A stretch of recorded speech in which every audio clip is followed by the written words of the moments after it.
America అధ్యక్షుడు Donald Trump చేసిన comments కు గట్టిగా కౌంటర్ ఇచ్చింది ఇరాన్.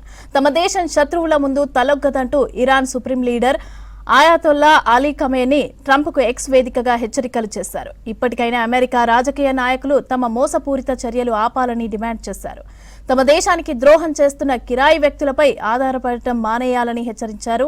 ఇరాన్ బలమైన శక్తివంతమైన దేశమని, తమకు శత్రువు గురించి బాగా తెలుసునని, వారిని ఎదుర్కోవడానికి తాము ఎల్లప్పుడూ సిద్ధంగా ఉంటామని పోస్టులో తెలిపారు ఖమేనీ.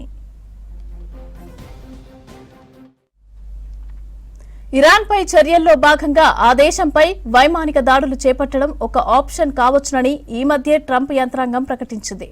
ఈ క్రమంలోనే 25% సుంకాలు విధిస్తున్నట్లు, అవి తక్షణమే అమల్లోకి వస్తాయని అధ్యక్షుడు చెప్పారు.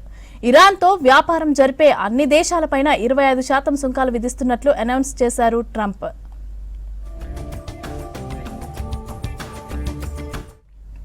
ఇరాన్లో ప్రజా ఆందోళనలు ఉధృతంగా కొనసాగుతున్న వేళ ఆ దేశానికి షాక్ ఇచ్చాడు అమెరికా ప్రెసిడెంట్ ట్రంప్. ఇరాన్తో వ్యాపారం జరిపే అన్ని దేశాలపైన 25% సుంకాలు విధిస్తున్నట్లు అనౌన్స్ చేశారు. ఈ నిర్ణయం వెంటనే అమల్లోకి వస్తుందంటూ సోషల్ మీడియా ట్రూత్లో పోస్టు చేశారు ట్రంప్. ఇక ఇరాన్తో ఎక్కువగా వ్యాపారం చేసే దేశాల్లో China, Turkey, UAE, Iraq, Bharat ఉన్నాయి. ఇరాన్ నిరసనలపైన ట్రంప్ సైనిక చర్య చేపడతారని వార్తలు వస్తున్న వేళ ఈ వార్తలు వెలువడింది. ఇక ఇరాన్ పైన చర్యల్లో భాగంగా ఆ దేశంపై వైమానిక దాడులు చేపట్టడం ఒక ఆప్షన్ కావచ్చునని White House press secretary Karoline Leavitt ఇప్పటికే చెప్పారు.